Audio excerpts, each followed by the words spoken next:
Don't worry, you're in the right place. I just happen to be in a different one.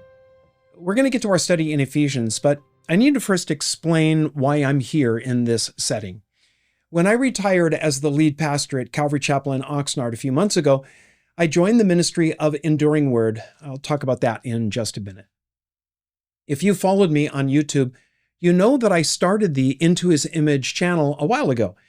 After 40 years of pastoring a church, I knew that I would be retiring, but I wanted to keep teaching and thought that YouTube would be an obvious venue to do that in.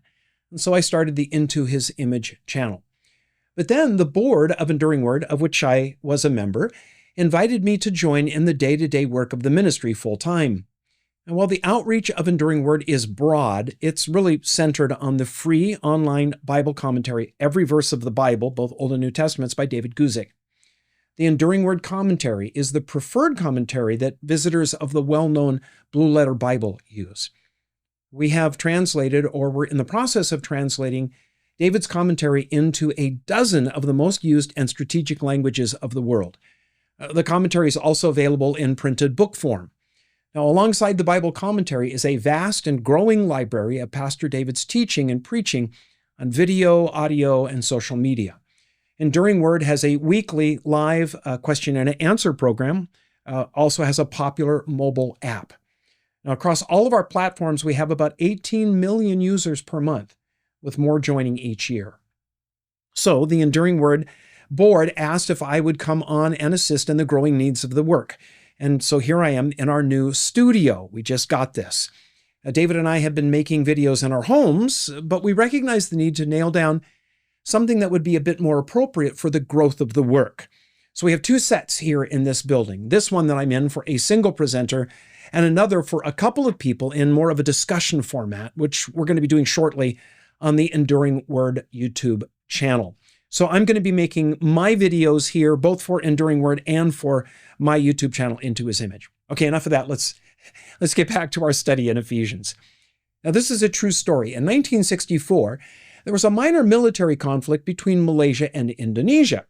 The Gurkhas, who live in Nepal, happened to be allies of Malaysians, so they sent some troops to help. They were asked if they would join in a paratroop drop into Indonesia. The Gurkhas are famed for their bravery, so the Malaysian officer was surprised when they declined. Very early the next morning, there was a knock on his door. It happened to be a couple of the Gurkha leaders, and they said that they had been up all night talking about the operation, and they agreed to jump on two conditions. Number one, that the landing zone would be soft ground, and number two, that the plane wouldn't fly any higher than 100 feet. You know, the Malaysian officer said, well, the jump site was jungle, so a soft landing wouldn't be a problem, but 100 feet was way too low to allow their chutes to open. The Gurkhas looked at each other and said, oh, you didn't say anything about parachutes. If we have parachutes, we'll jump from any height. True story. Yeah, that's enthusiasm. The word enthusiasm derives from entheos in Greek, which means in God. The connotation, though, means to be full of God. As we've seen in previous studies, this section of Ephesians really begins in verse 18 of chapter 5, where the Apostle Paul calls us to be filled with the Spirit. The results of that are an enthusiasm that transforms all of life. As he goes on and describes there, first in our marriages and our homes, and then as we see in the verses before us now in the workplace. So verse 5, chapter 6, bondservants, be obedient to those who are your masters according to the flesh, with fear and trembling, and sincerity of heart as to Christ.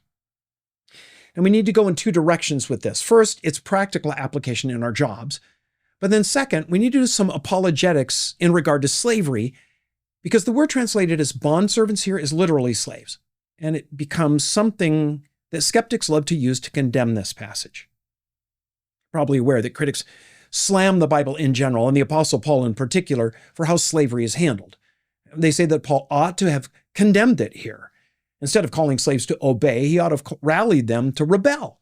They would prefer that he be a kind of, Christian Spartacus. So let's begin with a careful look at what Paul does say. Verse 5, bondservants, and the word there is actually douloi in Greek and means simply, literally, slaves. Be obedient to those who are your masters according to the flesh. And of course, by masters, Paul means their earthly masters, their owners. He goes on, with fear and trembling, in sincerity of heart as to Christ. Paul calls slaves not just to obey individual commands because they have to. They're instead to have an attitude of obedience towards their master. This isn't a command to mere do what they're told. It's a call to be. And in this case, what they're to be is obedient. You see, far more in view here is the attitude that produces behavior. Let's say that Tiffany and Brenda work side by side making widgets. Tony's their boss, and he's told them that he wants them to make at least 100 widgets per shift. Now, Tony's not pleasant. Truth be told, the guy's a jerk. And Tiffany despises him, and so she makes the required 100 widgets per day and then goes home. She obeys. She's kind of annoyed by having to do what her jerk boss says. Now, Brenda is no fan of Tony, but she regards him as the boss and sees her job not just as a widget maker, but as serving Tony. So she makes as many widgets a day as she can, usually over 120. And wanting to make as many as she can, she's figured out a way to improve the process to make better widgets at a lower cost. Brenda doesn't regard making widgets as obeying Tony so much as serving Jesus by working for Tony. Now, Tiffany makes 100 widgets a day, the most that she'll do. Brenda sees 100 as the minimum. Paul calls slaves to serve Jesus from the heart by serving their earthly masters. They serve the Lord, capital L, who they cannot see. By working for the Lord, small l, they can. It's a posture towards that earthly master that it's marked, he says here, by fear and trembling. That phrase, fear and trembling, it kind of sounds harsh, hard, like some kind of abuse has been done. But this isn't the craven terror of a whipped puppy. The phrase simply means to be careful because what's happening is important.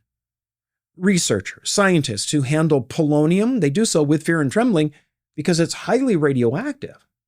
The cleaners of the Louvre handle the Mona Lisa with fear and trembling when they're doing maintenance. A careful, sincere service of Jesus doesn't do the minimum just to get by. It works as an expression of love for God.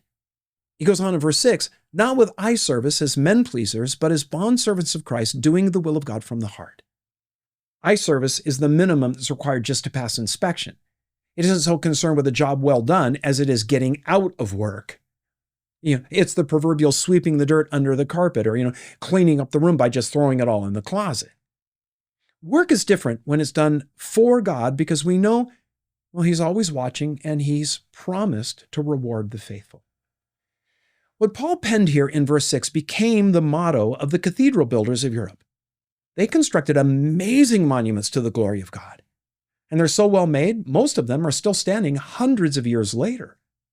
Now, centuries of weather and wear mean that most of them have needed renovations and repairs. Modern workers climb scaffolding to clean and make them.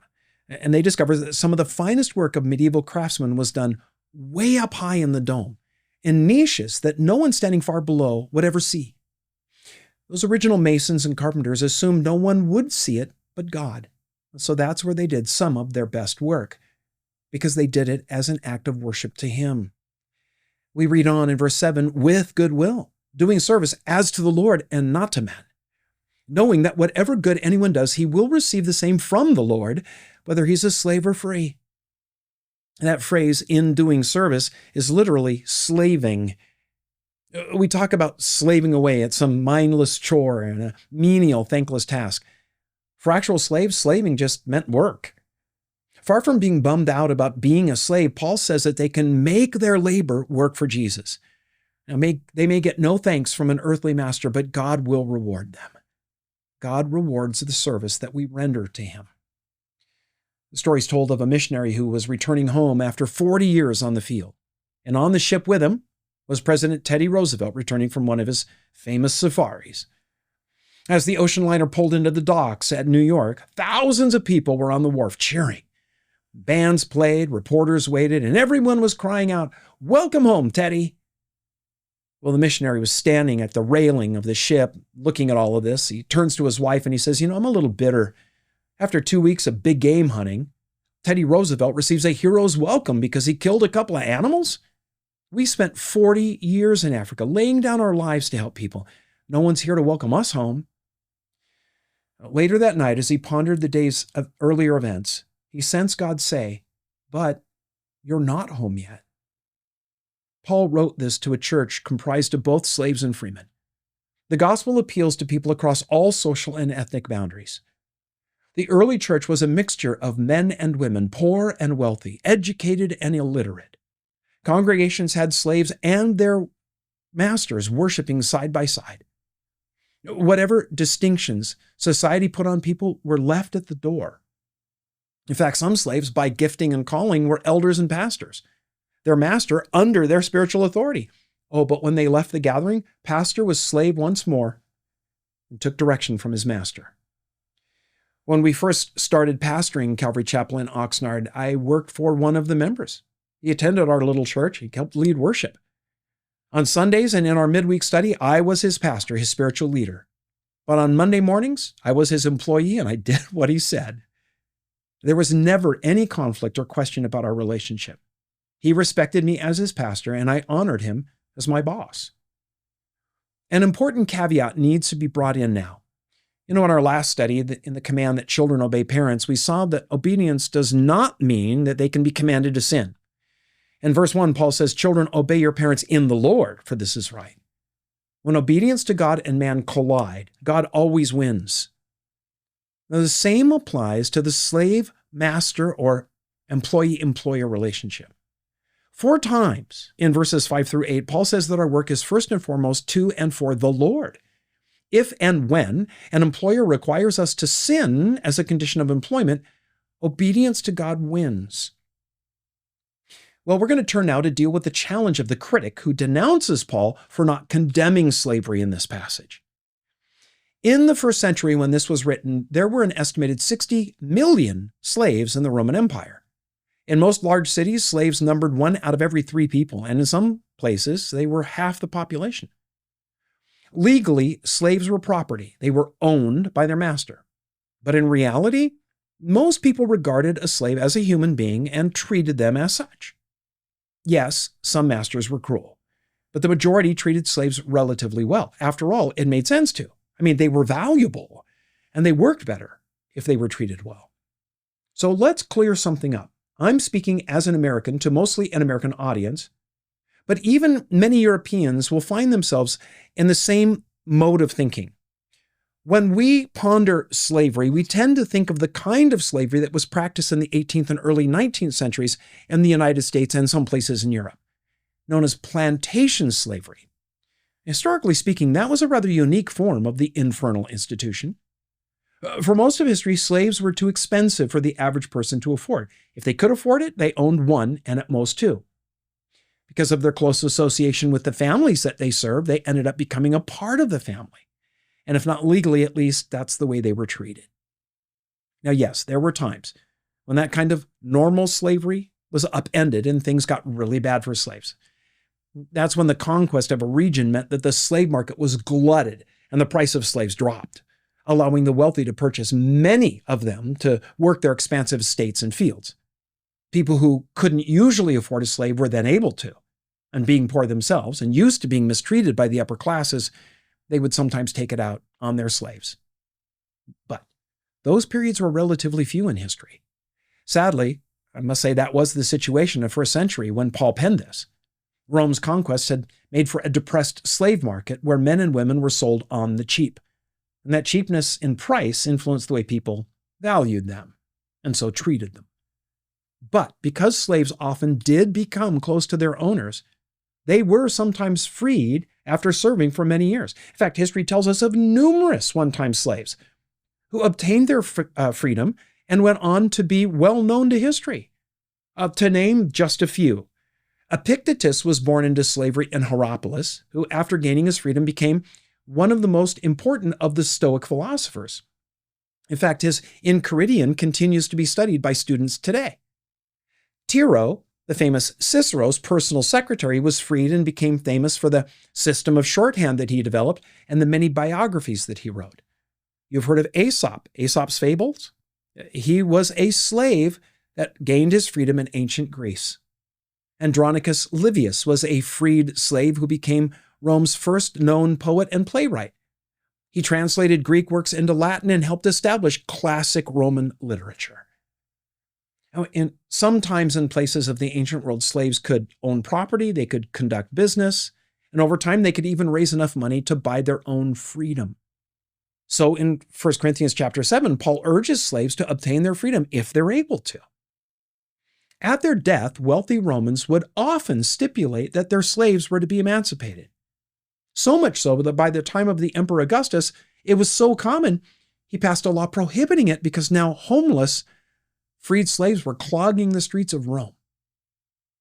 For the most part, slavery in the first century was nothing like the abominable atrocity of the African slave trade and what was practiced in the New World in the 18th and 19th centuries.